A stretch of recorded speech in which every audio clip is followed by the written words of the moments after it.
Bom dia a todos e a todas. Como é que vocês estão? Eu vou pedir para que vocês possam, né, desligar o microfone, porque nós estamos gravando a aula e aí fica só a tela maior e quem está falando do ladinho, né? E quando o microfone está ligado, interfere um pouco. Quem quiser fazer pergunta, levanta a mãozinha aqui, né? No próprio Meet aqui, e aí a gente bate o papo, certo? Bom, gente, eu quero agradecer a todos e todas que estão aqui presentes hoje para a gente poder fazer esse segundo workshop, né? Esse segundo momento. Não sei se vocês chegaram a assistir o primeiro, mandei lá pelo e-mail, né? Se não, depois vocês voltam lá e assistam. Esse daqui também vai ficar gravado, então vocês podem assistir depois, né? Com mais calma, se vocês quiserem. Bom, então a minha ideia era a gente começar pensando, né, assim, qual é o motivo e por que a gente precisa pensar, de certo modo, no diagnóstico, né? Porque como o plano e a ideia do workshop é ser uma... Um minuto, gente. Como a ideia do workshop é ser uma conversa sobre a entrada em análise, né?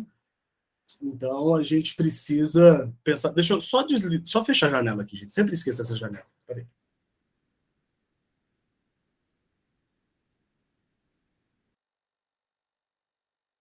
Nós vamos morrer um pouquinho de calor, mas tudo bem.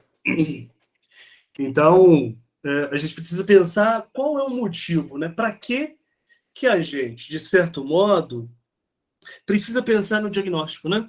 Se a nossa prática não é uma prática médica, por que a gente precisa pensar no diagnóstico? Por que a gente precisa saber qual é o movimento desse ser que está ali te procurando, né? Então, a gente já teve lá o workshop sobre as entrevistas preliminares, esse daqui é quando a gente saca algumas coisas. A gente sacou algumas coisas, a gente faz esse convite ao divã, né? Esse convite ao divã, que significa a gente perceber qual é o sintoma, a gente perceber qual é a estrutura que esse sujeito se manifesta, de que modo que esse sujeito manifesta, quais são os traços estruturais desse sujeito, por onde é que esse sujeito está passando, e aí, depois, vamos dizer assim, depois que essas perguntas estão transferencialmente acontecendo, né? Porque essas perguntas vão acontecer, não necessariamente a gente vai saber quais são de fato essas perguntas que o paciente faz, mas a gente, alguma coisinha lá dentro vai dizer a gente assim, tá na hora do divã, né? Eu, particularmente, sempre escuto a voz que eu sempre chamei de voz do capeta, sempre escuto a voz do capeta falando, é o momento do divã, né? Então, essa vozinha que é a voz do inconsciente, esse resquício do inconsciente, né? Ele sempre vai nos apontar em que lugar, em que momento, né? Então vocês podem me perguntar assim, Marcel, qual é o momento para o convite ao divã? Eu vou responder assim, muito prontamente, sei lá. Né? Ou seja, eu sei, lá no consultório, com aquele específico paciente, né? Não tem uma regra. O que tem é você ter uma escuta, alguma coisa, tanto do inconsciente e do seu corpo, dizer o que esse sujeito, né, assim, qual é o momento para esse sujeito. Então a gente precisa pensar qual o motivo do diagnóstico, né? E eu faço essa pergunta, né? A gente precisa levantar essa pergunta para saber o que é, primeiro, um diagnóstico, o que é uma estrutura. Muita gente supervisionando, principalmente, assim, vai trazer no momento da supervisão, você vai falar, Marcel, a estrutura de fulano é tal. Né? Por que a gente acredita que a estrutura de fulano é tal? Né? Um caso específico, a pessoa vai lá e fala, olha, fulano é obsessivo. Né? Mas a gente precisa perguntar, mas por que fulano é obsessivo? Aí o sujeito que está atendendo essa pessoa vai fazer o quê? Vai transmitir os traços. Ah, porque é isso, porque aquilo outro, porque aquilo outro. Mas a estrutura não se dá por traço. A estrutura se dá em condição da fantasia desse sujeito. A estrutura do sujeito se dá de acordo com o movimento que ele faz diante do desejo.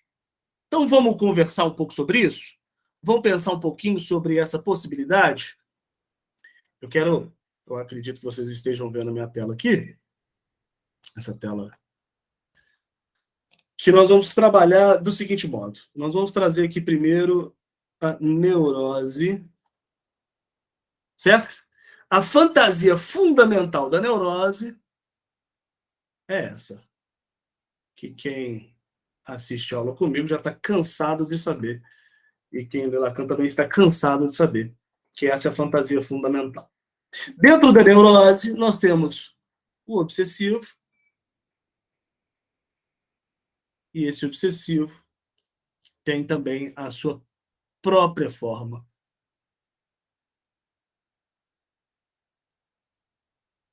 Opa, desculpa, não é esse não. Sua própria forma.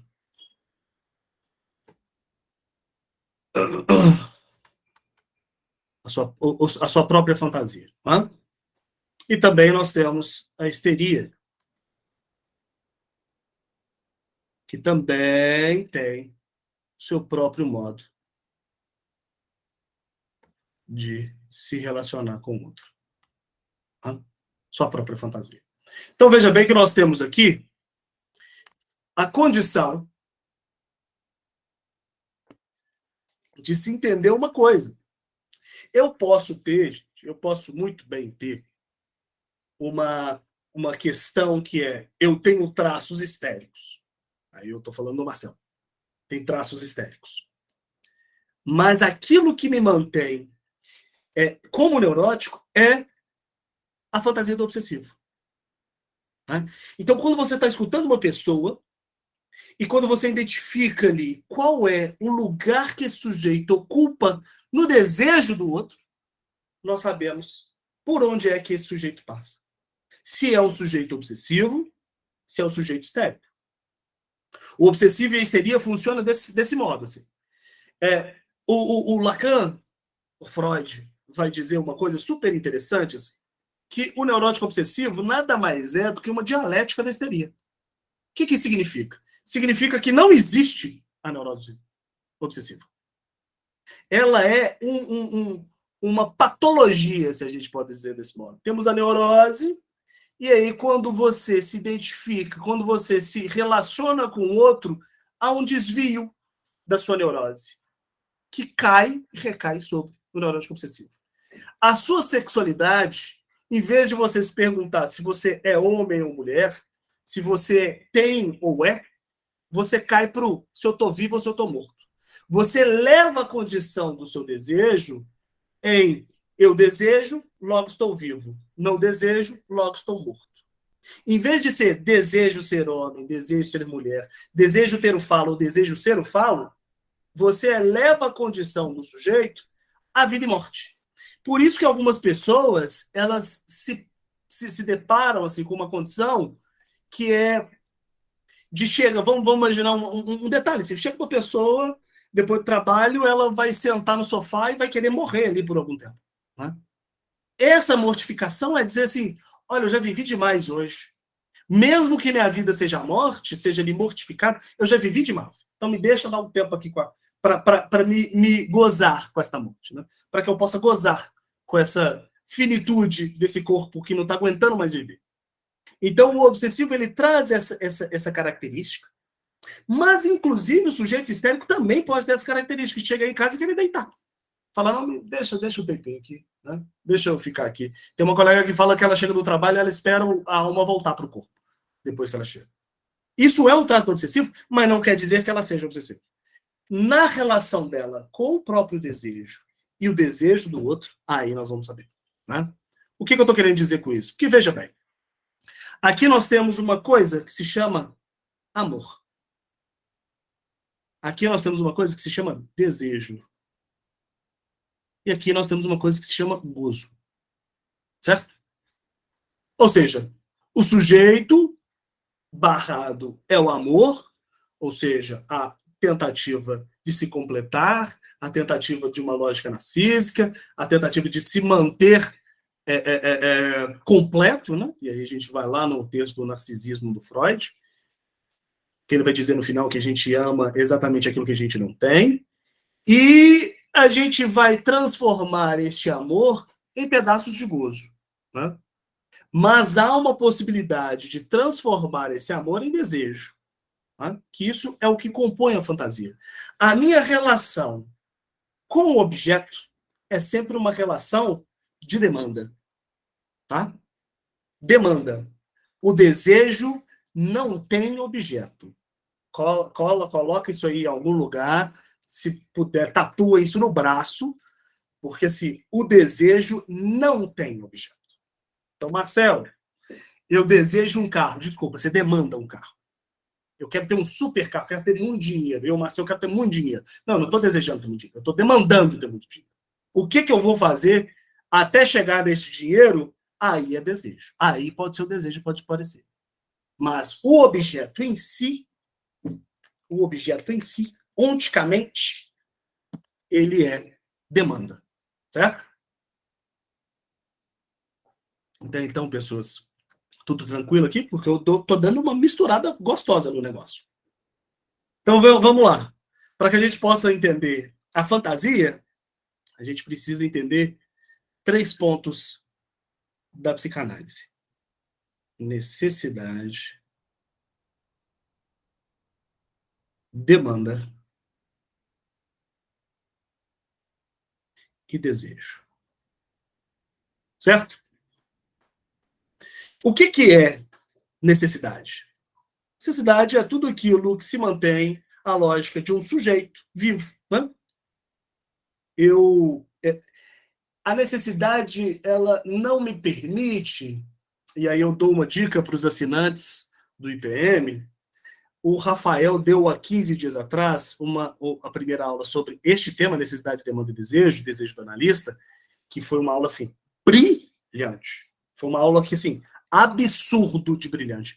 Ele vai trazer necessidade, demanda e desejo lá da Casa do Cacete da Filosofia. Então, assim, assistam a aula do Rafael, que ela está cabulosa de boa. Estou pegando aqui um pedacinho, passando até uma vergonha depois que vocês assistirem a aula dele. Mas a aula dele é absurda, tá absurda de boa. Então, veja bem, a necessidade é isso. A necessidade é aquilo que mantém o sujeito como o seu ato instintivo. Né? Eu como para quê? Eu como para manter-me vivo. Mas aí eu não como qualquer coisa. Se eu não como qualquer coisa, o que eu faço? Eu demando. A demanda é tudo aquilo que existe objeto. Olha que bonito. Você está sozinho. Vamos imaginar essa cena. Você está sozinho. Aí você fala assim, nossa senhora, estou sentindo um pouco de falta de ar. É uma demanda. Porque toda demanda requer objeto. E toda demanda requer um objeto que se demanda a um outro. Toda demanda é uma demanda de um objeto que se relaciona ao outro. Então é como se fosse a demanda a. Certo? Então todo objeto ele vai ser demandado por mim a partir que o outro me oferece e eu devolvo para o outro. Moço, você não quer me dar, não? Então, quando eu falo estou precisando de ar, eu estou demandando ao outro o ar. Só um minuto, Eduardo. Eu estou demandando o outro ar. Mas, Marcelo, tem ninguém. O outro é interno, tá? O outro não existe fora de si. O outro, ele é sempre dentro. Sabe aquela frasinha que o Lacan fala? Não existe outro do outro? É que o cabeleireiro nunca vai cortar o próprio cabelo como ele corta o cabelo do outro. Entende? Ou seja, tem algo que é meu que o outro não tem. E este outro que eu constituo não existe. Então o outro é sempre meu. Sou eu que constituo o meu outro. Inconsciente, e aí a gente vai dar milhões de nomes. Eduardo, me diga. Ei, bom dia, pessoal. Então, eu tenho uma pergunta. Você colocou esse outro aí? É o grande outro, o outro com maiúsculo mesmo? Isso, é o grande outro. Ah, Eu tá. sempre demando ao grande outro algo do pequeno outro. O que é o pequeno outro? É o objeto. Porque, veja bem... Esse outro aí seria o inconsciente? Sim. Ah, sim. Então, assim, por isso que quando lá vai dizer que não existe outro do outro, eu uso essa relação do cabeleireiro para dizer que o inconsciente é seu. Né? Porém, Josiane, o seu inconsciente ele é estruturado a partir do outro. Né? Eu não vou entrar eu não vou entrar numa coisa aqui que me deu vontade de entrar, porque senão a gente não sai daqui nunca mais. Mas veja bem, leia o último capítulo do texto O Inconsciente do Freud, que ele vai dizer que não existe linguagem no inconsciente. Vou deixar só essa pérola aí. E aí a gente destrói toda a máxima lacaniana, que o inconsciente é estruturado como uma linguagem. Ele vai dizer que a linguagem só existe na esquizofrenia. Ou seja, só psicose que não tem um recalque secundário. Fora isso, não tem linguagem no inconsciente. Tem linguagem na parte inconsciente da pré-consciência, mas no inconsciente nada se acessa. Certo? Mas eu não vou entrar nisso agora não, porque senão a gente sai daqui nunca mais. Mas veja bem, então o que demanda, o que tem objeto é a demanda. Por que a demanda tem objeto? É porque a gente aprendeu a demandar a partir da necessidade. Eu sou um pedacinho de carne, certo? Pedacinho de carne, e tô com fome. Eu vou lá e dou um berro. E eu entendo, a partir desse berro, que toda vez que eu dou um berro, alguém chega. Alguma coisa chega. Alguma coisa me dá um certo prazer. Então, este berro é um berro de demanda ao outro alguma coisa da necessidade. Tá confuso, gente? Que bom. Então, veja bem, eu tenho uma necessidade, e aí eu demando ao outro que essa necessidade seja respondida a partir do quê? De um objeto. Então, veja como a coisa acontece. Não sei se vocês estão percebendo, mas eu estou falando sobre o grafo do desejo aqui. Ó. Necessidade, demanda, desejo. Necessidade é a base, demanda é o sintoma, e o desejo é a fantasia. Então, quando vocês lerem o grafo do desejo, leiam desse modo: a necessidade, a demanda e o desejo. Então, quando está lá o gozo e a pulsão, é desejo. Mas, Marcelo, como é que pode o gozo e a pulsão? Gozo e a pulsão é enunciação, é aquilo que escapa do inconsciente e vai para o corpo. Né? Que eu também não vou entrar nisso, não, porque senão a gente não sai. Então, mas perceba que, por enquanto, o garfo, o garfo do desejo. Exatamente. O negócio é esse. Eu demando, Ju, que o sujeito. Assim, eu demando o garfo para poder pegar o objeto. Então, o garfo já é o objeto, o objeto que eu quero pegar já é o objeto, mas onde é que está o desejo, então? O desejo é o caminho que eu faço até o garfo. Percebe? Então, olha, veja bem aqui a coisa. Vou apagar esse negócio aqui, gente. Só um minutinho, tem muita coisa nessa. Ixi, apaguei a coisa que eu não precisava. Vou apagar aqui, é mais fácil, esse bebê aqui.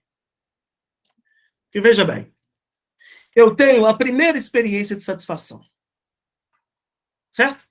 Essa primeira experiência de satisfação, Freud vai chamar de primeira mamada. Mas quando Freud vai chamar de primeira mamada, eita, não necessariamente será a primeira mamada. É qualquer coisa que o seu corpo teve como investimento prazeroso. O sujeito saiu do útero, aí vem um trauma, e eu vou indicar um livro para vocês lindo. Depois eu vou fazer um vídeo contando a história do Otto Rank. Mas esse livro aqui, ó, O Trauma do Nascimento. Esse livro aqui é uma benção. Esse rapaz, ele era contemporâneo de Freud. Pra você ter noção, Freud pagou a faculdade de filosofia dele. Freud não tinha dinheiro, mas apostou tanto no Otto Rank. Aí o Ernest Jones teve uma crise de ciúmes, apresentou Jung e deu no que deu. Otto Rank foi para o lado e Jung virou aquilo. Então, assim, o Otto Rank vai falar que o trauma se constitui a partir do nascimento, é a partir do momento em que sai. E aí, a pulsão de morte quando Freud fala que a pulsão de morte é chegar ao retorno ao inorgânico, o otorrino vai dizer que o retorno ao inorgânico não é a pulsão de morte, mas sim a pulsão de vida. Por quê? Porque eu quero retornar ao útero. Porque como é que eu vou retornar à morte se eu nunca morri? Eu já deixei de existir, mas eu nunca morri. Percebe a diferença? Então o otorrino vai ter essa genialidade de dizer que a pulsão de morte, o retorno ao inorgânico, não é você morrer, mas sim é retornar ao estado intrauterino, que é a primeira experiência de satisfação que realmente nós tivemos. E quando se estimula e se institui o trauma, quando você nasce, né? Então, todo mundo que nasceu tem um trauma por ter nascido. Então, a primeira experiência de satisfação causa isso. Tem alguma coisa que eu me satisfiz, alguma coisa super gostosa, e a partir daí, eu tenho o quê? Eu tenho todos os objetos que me satisfazem. Porém, nenhum satisfaz completamente. Aí a minha vida vai ser sempre demandar um objeto para que eu possa voltar ao status quo, para que eu possa voltar à primeira experiência de satisfação. Então a gente come, por exemplo, eu estou com fome, eu poderia comer arroz, mas eu quero comer uma picanha com a cerveja, porque hoje é sábado, uma farofinha. Por quê? Porque eu quero ter o prazer mais próximo possível da primeira experiência de satisfação. Porque eu sei que aquele objeto picanha, com uma lasquinha de gordura amanteigada, ela vai me trazer satisfação. Né? Ela vai causar uma satisfação em mim. Então eu vou sempre demandar a este objeto que ele me causa satisfação. Então veja bem, vou apagar aqui de novo para a gente poder entender essa coisa, porque a gente está falando de várias coisas. Então, a necessidade está aqui, a demanda está aqui e o objeto está aqui. Aí vocês já ouviram uma frasezinha do Lacan, que ele diz que o objeto A é o objeto causa de desejo? Vocês já ouviram isso, não já? Que o objeto é causa de desejo. É muito claro, só que como a gente acha que Lacan é extremamente difícil, a gente fala, ele não está falando isso. Ele não escreveu, ele não falou na tampa do objeto A, ele não falou o que é isso. Mas é exatamente isso. O objeto A é uma causa. A causa é o objeto? Não. A causa é a causa. O que faz com que eu, a partir da minha demanda, elejo um objeto e vou atrás desse objeto? É o desejo. O que faz com que a minha demanda se aproxime desse objeto? É o desejo. Então, o objeto é o caminho que eu faço entre a minha demanda e o objeto. Marcelo, então, você está me dizendo é que quando essa demanda se aproxima e se realiza, satisfaz nesse objeto, que acaba o desejo? Sim. E a gente precisa tomar muito cuidado com essa máxima da psicanálise, que eu não sei de onde isso apareceu, que a gente precisa desejar, desejar, desejar. Desejar demais mata também, gente. Água demais mata a planta, né? Como diz o samba. Tudo que é demais. E aí nós temos duas questões a partir desse objeto. Se eu utilizar a possibilidade de extrair mais desse objeto, extrair sempre mais desse objeto, tem uma coisa que se chama gozo. E se eu extrair menos desse objeto, tem uma coisa que se chama desejo. Então, quem tem um objeto e quer extrair tudo de prazeroso desse objeto, se chama gozo. E aquele sujeito que sabe manejar com o objeto e perceber que o objeto é faltoso, e inclusive ficar com esse gostinho de, pô, eu queria, né? Eu quero mais, mas eu sei que não é possível, ou eu sei que não dá, sabe? Esse gostinho que no português chama saudade. Saudade é falta, né? Ou seja, é o objeto que falta. Esse objeto que falta, eu mantenho o desejo nesse objeto. Eu mantenho uma causa nesse objeto que eu demando satisfação nesse objeto. Certo?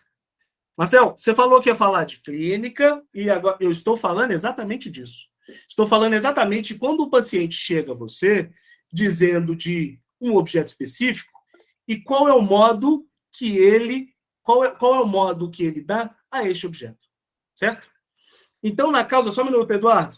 Então, na lógica do consultório, nós temos a quem esse sujeito demanda, qual o objeto que esse sujeito demanda e o que ele faz com esse objeto. São 3 coisas que a gente precisa pensar quando o paciente chega. Ele fala, eu terminei o namoro. Ou seja, nós temos o objeto, a ex-namorada ou o ex-namorado. Certo? Qual é a demanda desse sujeito a este objeto? Quem é este objeto? Né? De quem é essa demanda? Então, a gente sempre tem o outro e o objeto dentro do consultório. A gente precisa saber qual que é o outro e qual é o objeto. Eduardo Vaz. Uma pergunta, a pessoa que ela permanece, então, na dimensão do gozo, ela está na dimensão do imaginário ou isso não tem a ver? Não, porque depende do gozo. Porque se for o gozo que, por exemplo, o outro tem a condição de gozar, o outro goza, a grama do vizinho é melhor, essa pessoa tá, né, a minha namorada, o meu namorado está apaixonado por outra pessoa vai tirar esse objeto, aí nós estamos na condição do imaginário. Mas se a gente está no gozo fálico, né, eu tenho, eu sou, eu faço, nós estamos na dimensão do simbólico. Porque o gozo se endereça o real com o simbólico é fálico, o real com o imaginário é o outro, né? É aquilo que eu constituo como outro. Então, sabe aquela ladainha que você encontra no consultório e fala, meu Deus, essa pessoa, eu faço isso, eu faço aquilo, a pessoa não me ama, ela nunca me desejou. Isso daí é o gozo do outro. Tá? É o outro gozo, ou seja, o outro goza e eu não. Enquanto diz assim, porque eu tenho um carro, eu tenho um helicóptero, eu tenho isso, eu tenho aquilo, ele está dizendo, eu gozo falicamente. Okay? Então, precisamos entender qual é a dimensão deste lugar, deste gozo, de que gozo que ele está dizendo, né? Para que a gente possa entender qual é o gozo. Marcelo, mas tem um gozo feminino. O gozo feminino é exatamente o objetual. Exatamente o laço, a interseção entre os registros. Né? Caroline Turati.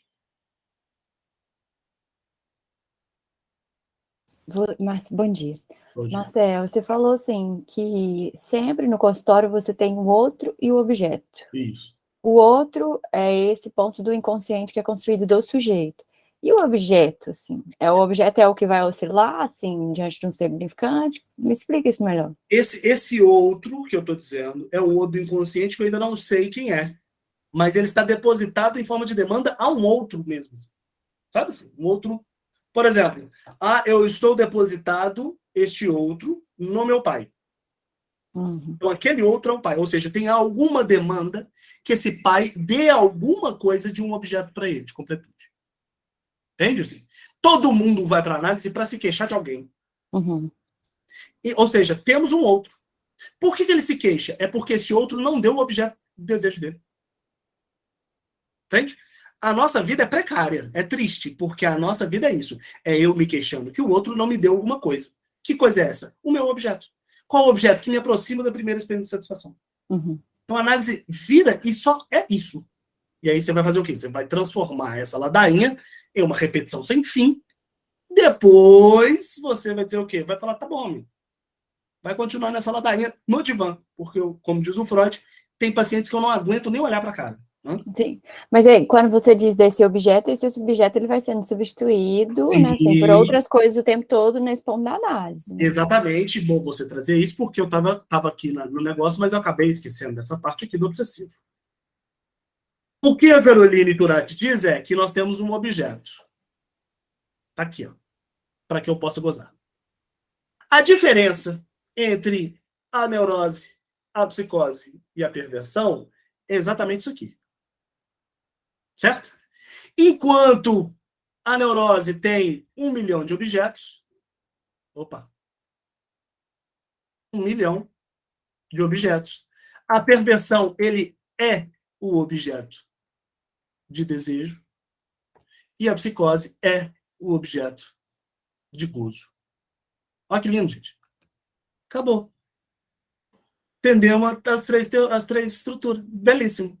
Enquanto o neurótico quer o objeto infinito, o perverso vai te dizer, eu sou o único objeto de desejo, do seu desejo, eu sou o único objeto, né? E o psicótico disse, eu sou o seu objeto de gozo. Só que aí está uma mentira do perverso. O perverso vai dizer que ele é o seu objeto de desejo, mas ele é ele é o sujeito que brinca com a sua fantasia. Ele vai brincar com a sua fantasia. Vamos falar do obsessivo e da histérica, e a gente vai para o perverso rapidamente. Diga, Caroline, antes de eu entrar no obsessivo. Então, porque assim, eu escuto muito assim que o psicótico ele vem muito nesse lugar de objeto, Sim. ponto, né? Que ele entra nesse lugar. Agora, o perverso, ele vacila isso, assim, ele finge que é esse objeto e tem hora que ele não é? Ele é um neurótico, né? Não entendi. O perverso é um neurótico. A estrutura psíquica dele, segundo Freud e Lacan, é da neurose. O que difere é a posição dele. Vamos entender a histeria, que eu vou entrar no perverso na histeria. Beleza. Certo? O que o obsessivo faz? O obsessivo, ele sabe e ele se coloca nesse lugar de grande outro, embora sendo castrado, ele é um grande outro. Né? Ele fala, eu sou o chefe, eu sou o seu chefe, eu sou um grande outro. Mas ele também sabe que se você não está lá, ele vai ter que procurar alguém, e se ele não encontrar ninguém, ele tem um buraco na empresa dele.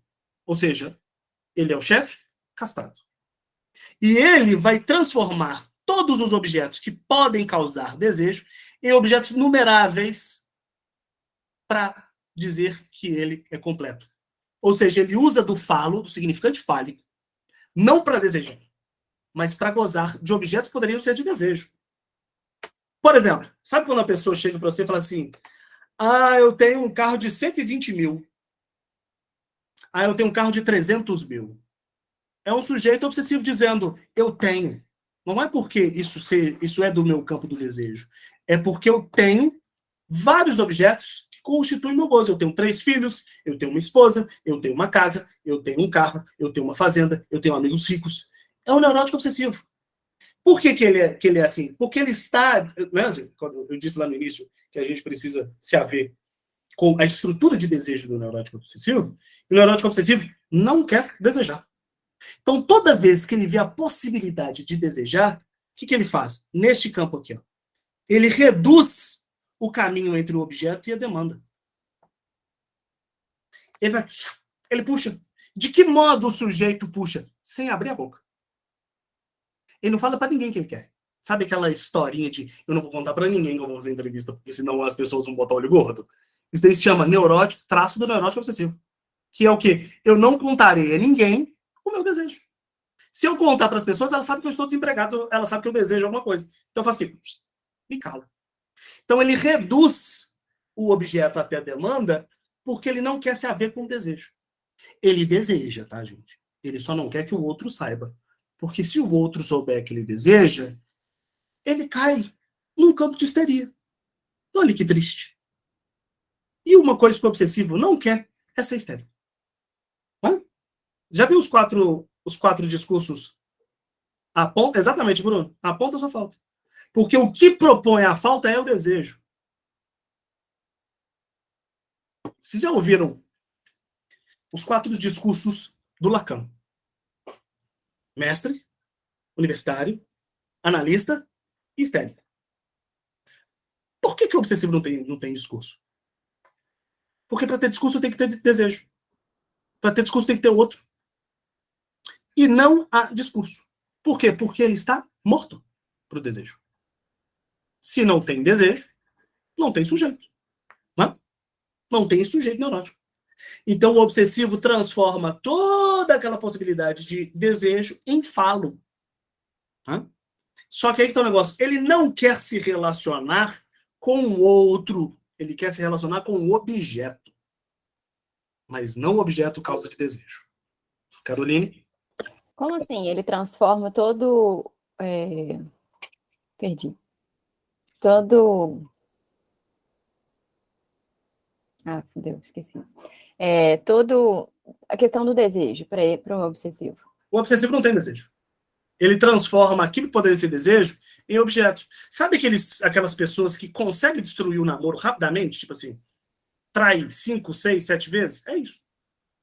Ele deseja a parceira ou parceiro.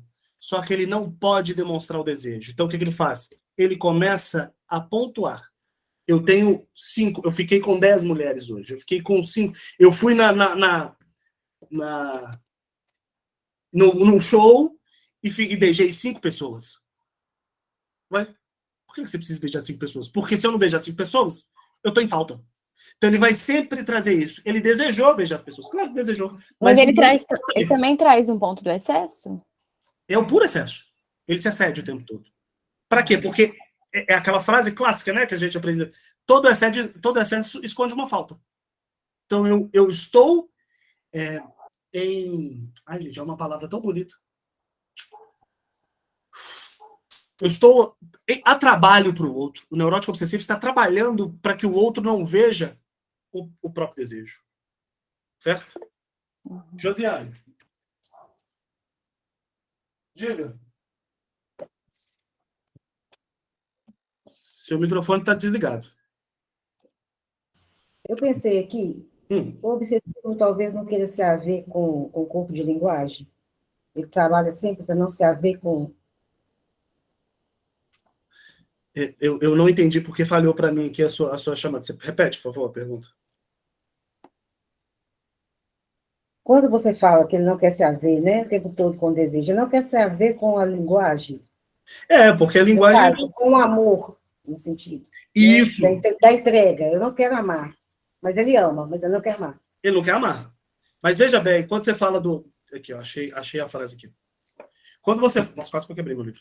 Sabe aquela coisa do... Quando você diz da linguagem, tem uma frase do Lacan no seminário 17, que ele fala assim, só pelo fato de estarmos falando, estamos fodidos. Porque é isso, a fala é a falha da coisa. Quando o Lacan vai dizer que a palavra é a morte da coisa, ele está dizendo que ele vai falar em francês, mortification, ele vai fazer uma alusão da palavra com a mortificação. Quando eu falo, eu mato o gozo. E o desejo se apresenta. Marcel, o obsessivo tem um medo da morte. Ele tem um medo da morte. Todo mundo tem, né? Todo mundo tem, mas parece que é mais excessivo esse a ver com a morte. Ele tem um pavor da morte, porque ele acredita que ele já está. Né? Mas ele está morto para o desejo, ele não está morto para a vida. Então, ele vai criar um pânico, ele vai criar alguma coisa para infernizar. Veja bem, a frase do Freud, na introdução do Homem dos Ratos. A linguagem da neurose obsessiva, ou seja, os meios através dos quais essa doença expressa seus pensamentos secretos, é, por assim dizer, apenas um dialeto da linguagem histérica. Isso é tão bonito.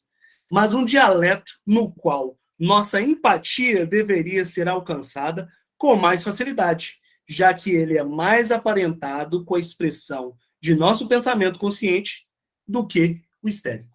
Ou seja, o obsessivo está localizado e colado na consciência, porque o desejo é inconsciente. Então, se o desejo se apresenta, se o inconsciente se apresenta a partir da fala, a ideia se liga à palavra, quer dizer o quê? Que se eu não falar, a coisa não acontece. Certo? Sabe aquele negócio do obsessivo mesmo? O obsessivo tem essa máxima, que ele vai dizer assim, eu estou pensando numa coisa, mas eu não vou falar não, porque não vai acontecer. É porque ele não quer que aconteça. Porque ele sabe que ali tem um desejo. Né? Turati. Theo, então o obsessivo ele reduz assim esse caminho da necessidade ao objeto. Então ele não passa muito pela via do desejo, mas existe desejo. Tem desejo. Todo ser neurótico deseja. A diferença é o que ele vai fazer com isso. Né? E aí, veja bem aqui, La Hystérie. Gente, eu ia falar outra coisa aqui antes disso.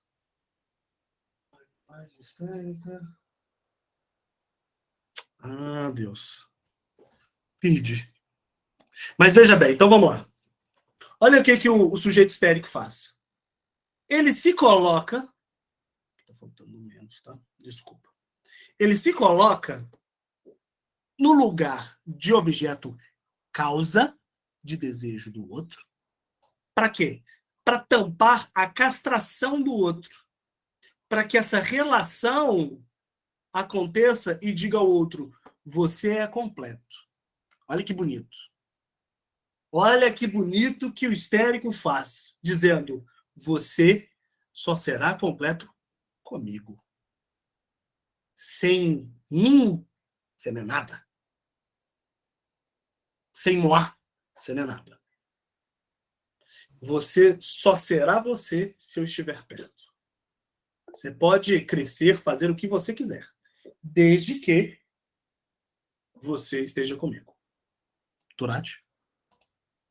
Ô, Theo, mas isso aí não tem. Porque assim, você só será completo comigo, a posição histérica, mas isso também vem um pouco com a psicose, porque a psicose ela é o objeto. Então, Mas eu aí, sou o objeto, né? Assim, você só vai gozar quando você me tiver. exatamente, mas você vai gozar. A histeria é você vai desejar. Eu sou o objeto causa de desejo. O psicótico é o objeto de gozo. Entende? Ali tem um corpo, é puramente um corpo fragmentado pelo gozo. Enquanto a histeria é um corpo completo de desejo. A máxima lacaniana, meu desejo é ser desejado pelo outro, que ele vai dizer que esta é a máxima da neurose, e a máxima da neurose porque a obsessiva é só uma dialética, ou seja, todo desejo de todo mundo é ser desejado, mas não é qualquer desejo, é o meu desejo. Eu quero que você me deseje do modo que eu quero. Por isso que Lacan vai fazer o discurso do histérico. Vai dizer que é impossível fazer desejar. E aí tem a frustração das relações. A relação sexual não existe exatamente por isso. Porque eu quero do outro o que ele não tem para me dar. O que é que ele não tem para me dar? O objeto que vai se aproximar da minha primeira experiência de satisfação. A gente só aceita. Josiane. Então, você já respondeu que, na verdade, a histeria sabe que não vai completar, mas ela precisa disso porque precisa satisfazer, né? Ela sabe disso o tempo todo. E isso Exatamente. é que mata o histérico, né? Isso que marca a histeria, Josiane. E veja bem, quando o sujeito histérico percebe que não tem, o que faz? Fura o outro. Então eu te convoco como mestre para te furar como mestre. Olha aí, ó, você não é nada. Sabe quando o paciente vem falar, tem nada disso. Tem nada disso que você está falando. Viajou. É um sujeito que pegou o discurso histérico e fez assim, ó, você não sabe de nada. Eu estou vindo aqui te pagar para você não fazer nada. Quantas vezes eu escutei isso no consultório? O sujeito chega para mim e fala assim, você não serve para nada, você não me fala nada. Eu estou aqui te pagando para quê? Você fica calado? Aí o histérico diz, eu não sei mais o que fazer com esse inferno desse lugar que eu estou. Você não precisa. Você pode me dar um objetinho, irmão? Você pode me dar um objeto? Né? E aí a gente entra no último ponto da fantasia do perverso. Mas veja bem, gente. Vamos lá. Só para poder responder aqui a diferença que a Caroline colocou, o neurótico obsessivo, ele é o grande outro, então ele, se é o outro não deseja, o outro é desejado. Né? Então, eu, por aquilo que eu tenho, só um minuto que eu pego esse ponto, Matheus. Então, o outro vai dizer, como eu sou um grande outro, vou dizer aqui bem baixinho assim para ele, Christian Dunker. Christian Dunker é um grande outro. E ele responde a todas as perguntas. Todas as perguntas que faz, ele responde. Ele se torna um guru exatamente por isso, porque ele se mantém no lugar de grande outro. Certo? Ou seja, ele não é castrado. E ninguém pergunta. Duvido que alguém chegou aqui em algum momento dizendo o Christian Dunker, Christian Gurunter, como dizendo aqui, o Christian Dunker ele não sofre. Qual que será a pauta de análise do Christian Dunker? Duvido que alguém pensou nisso. A gente às vezes acredita que o sujeito nem caga. Porque cagar é humano, né? Não. Eu não vejo o Christian Dunker sofrendo. O Christian Dunker não sofre. Certo? Então, esta alusão é colocar, exatamente, gera falta intestinal. Então, veja bem, tem algo ali desse campo do imaginário que coloca que o outro goza e o obsessivo se coloca nesse lugar gostosamente. Responda a todas as perguntas, a ponto de não existir, porque eu não quero ser amigo do Christian Dunker. Eu quero que ele esteja aqui do meu lado, que quando uma pergunta aparecer, eu falo, me fala aí. Quero que ele vira isso. Ele vira nada mais do que um grande outro. Certo? Então, veja bem, o obsessivo faz isso. O histérico, ele está no lugar de causa de desejo. Ou seja, para você me ter, você precisa me amar. Então, o histérico atrai o outro a partir do amor. O obsessivo não atrai o outro porque não existe o outro. Entende? O outro é o eu. O eu é o outro para a psicose. É colado o eu e o outro. Se é colado o eu e o outro, o eu e o outro é um corpo de gozo. Se não há separação, não há falta. Se não há falta, não há desejo. Então é o quê? Alucinatório. O eu é o outro. Certo? A neurose separa. Édipo, né? O Edipinho lá, o Freud vai dizer que o complexo de Édipo é o fim do menino e o início do Édipo no menino. Então, é a separação. Nessa separação, o sujeito obsessivo diz: eu sou o outro. Certo? Eu sou o outro. Não é eu e o eu outro. Né? A psicose é eu outro. No neurótico obsessivo é eu sou o grande outro. A histeria diz eu sou a causa de desejo para que esse outro seja outro. Ou seja, ambos, um está no campo do amor e o outro está no campo da não existência de um outro, porque eu sou outro. Entende?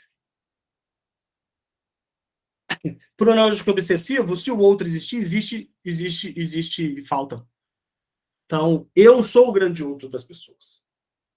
Então, eu sou o chefe, eu sou o que vai salvar as pessoas, eu sou isso, eu sou aquilo. A histeria, então, se baseia numa lógica de fisgar o outro pelo amor. E aí nós temos o perverso.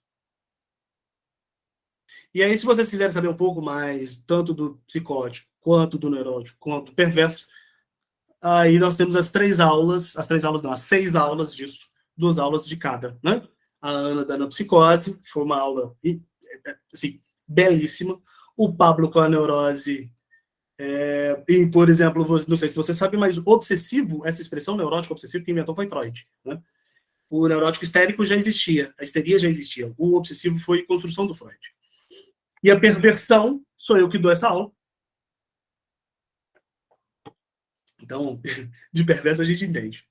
Então, veja bem, o perverso vai fazer este movimento. O Freud vai dizer que ele, enquanto o neurótico, a sua fantasia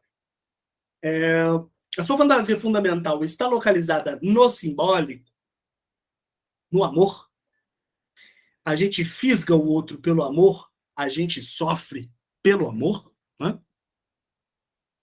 É só isso que faz a gente sofrer, gente. O amor, quando a gente perde o amor do objeto. O perverso, ele está localizado no campo do imaginário. Então, o que ele faz? Ele vai te oferecer como objeto de desejo do outro. Ué, Marcelo, mas você acabou de falar que o histérico faz isso. Exatamente, meus amigos. O sujeito histérico é um sujeito perverso. Porém, contudo, entretanto, o perverso te fisga pelo gozo.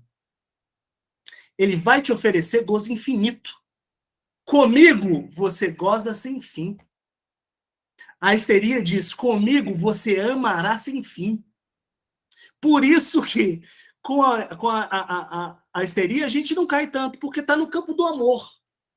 Já o perverso a gente cai direto. Não estou dizendo só do perverso como estrutura, não, tá? Perverso também como ato. A gente sempre cai no perverso. A gente sempre está aderindo ao discurso perverso. Por quê? Porque eu quero atrair o outro para dizer, eu vou te escravizar, te dizendo que você vai gozar infinitamente. Entende? Aí o Matheus me fez uma pergunta aqui, antes do Marcelo. Ai, meu Deus do céu. O histérico causa de desejo. Cadê aqui, Matheus? E como não responder essa demanda? Matheus, eu acho que você está falando como não responder essa demanda do analista, né? O analista não responder essa demanda, não é isso? Acho que é isso. Se for... Isso mesmo. Então, assim, primeiro, não existe a possibilidade de o analista não responder uma demanda. Tá? Quando a pessoa te manda uma mensagem no WhatsApp, ou ela te liga, você apertou o botão de atender, você já está respondendo a demanda daquela pessoa. Se aquela pessoa falou assim, gostaria de um analista, você disse, ok, vamos encontrar, você respondeu a demanda dela de análise. Não existe essa condição do analista. Não. O analista não responder, essa máxima, o analista não responde demanda, é responder a uma pergunta, a um ato de dizer, o que eu faço, grande mestre? É isso, é o analista responder como médico. Isso daí a gente não faz meu não. Esta demanda a gente não responde não. Porém, as outras demandas a gente responde. Vamos marcar um outro horário? Mas só tem como a gente mudar de horário? Essas demandas comuns a gente responde. A gente não responde a demanda de como chegar ao objeto. Porque quando a gente responde a demanda de como chegar ao objeto, a gente se coloca e se mantém no lugar de mestre e reduz o objeto à demanda. Em vez do sujeito se questionar como estéreo, ele pega o traço obsessivo. Então, já que ele está respondendo, a minha falta não precisa aparecer. Então, a gente precisa sempre o quê? Distanciar o objeto do sujeito para a causa aumentar. E a causa aumenta, a causa aumenta, a causa aumenta. Estou dizendo isso tudo porque isso daqui é o que faz o sujeito entrar em análise. O obsessivo entra em análise? Ele entra em análise, mas não sem ser estéreo. Peraí que tem uma pergunta aqui. Analista não se coloca na posição do sujeito supor saber, quem coloca analisar. Exatamente. Mas aí também, Marcelo, a gente não pode cair nesse engodo de que o analista ele não estará no lugar de mestre. Porque para a entrevista preliminar acontecer, ele precisa estar no lugar de mestre. A entrevista preliminar é exatamente o momento em que o analista está no lugar de mestre. Por quê? Porque eu estou demandando do paciente a história dele. Eu demando do paciente a história dele. Ele está vendo que eu tenho interesse pela história dele. Se eu tenho interesse pela história dele, eu estou demandando alguma coisa dele. Me conta um pouco sobre a sua mãe. Ou seja, eu estou demandando para saber sobre a sua mãe. E aí a gente não pode cair nesse engodo de achar que a gente sempre está no lugar de analista. Não. O discurso do analista ele aparece com uma intervenção inconsciente. É certo. A maioria das vezes a gente nem ali está. A gente está pensando nos boletos. A gente está vivendo uma vida paralela do inconsciente.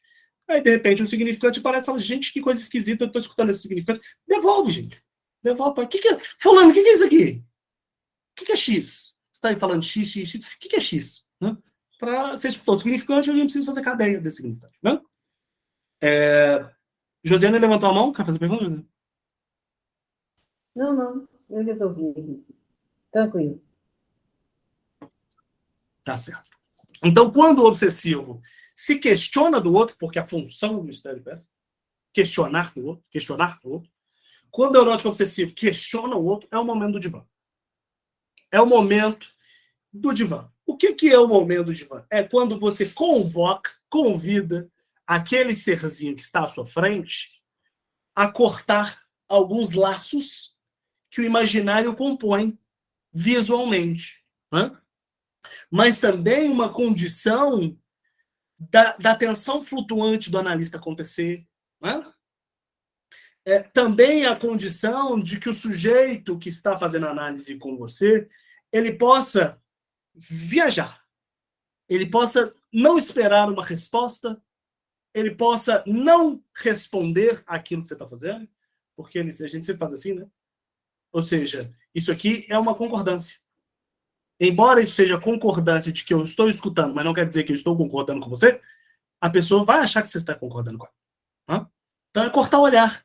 Se corta o olhar, gente, a gente corta metade do imaginário.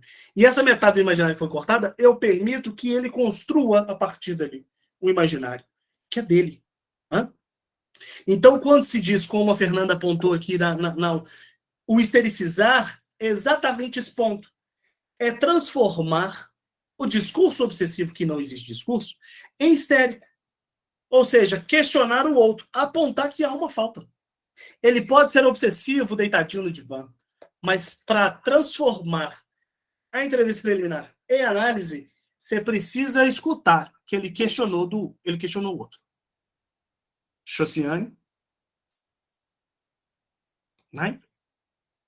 Seu microfone tá desligado. Seria, então, aí a retificação subjetiva, né? Quando o sujeito volta para ele mesmo as questões. Isso. Tem a localização subjetiva e a retificação subjetiva que eu dei no workshop passado. Então, e é isso mesmo. Eu estou tentando mostrar o tamanho. Esse sujeito, esse ser que está ali na sua frente, apresentando essa lógica histérica, vamos dizer assim, desse discurso, ele está querendo exatamente apontar, né, para você assim, existe outro. E olha que lindo, gente. Se o seu paciente obsessivo está questionando do outro, quer dizer que ele não é mais, naquele momento, o grande outro. Ele fez o quê? Caiu. O obsessivo não é o grande outro? Se ele se questiona do grande outro, ele não é o grande outro. Ele é o quê? Ele é o pequeno outro. Olha a histericizar o que significa. Quando o obsessivo cai do lugar de grande outro. Se ele cai do lugar de grande outro, que sobra? O eu. Oh, gente, sou eu. Lembra daquele negócio da vida ou a bolsa? Do Lacan, no seminário 11? Ou a vida ou a bolsa? A gente escolhe entre a vida e a bolsa? Ele vai dizer que a separação é isso, né? Se eu escolher pela vida, eu perco a bolsa. Mas se eu escolher a bolsa, eu perco a bolsa e a vida. O obsessivo é isso. Ele vai escolher sempre para perder os dois. Certo? Ou seja, quando ele está dizendo eu não quero perder, é porque ele sabe que ele é castrado. Ou seja, ele deixa de ser grande outro. Aí nós temos o convite ao divã. Certo? Marcel, então o que eu faço com o perverso? O neurótico, na análise, você vai fazer, estou falando, mas não é sua função, né? Fazer. É dizer assim, neurótico, está na hora de desejar. Você ama demais. Trem de amor, saco. Esse trem de amor. Perverso, você goza demais. Está na hora de amar. Função de análise para o perverso é fazer o sujeito amar. Sabe quem que ama, quem não ama, gente, procura análise para amar? Pessoas com questões com drogas. Toxicômanos. A frase linda do Criolo. Né? O Criolo tem a música Ainda há Tempo.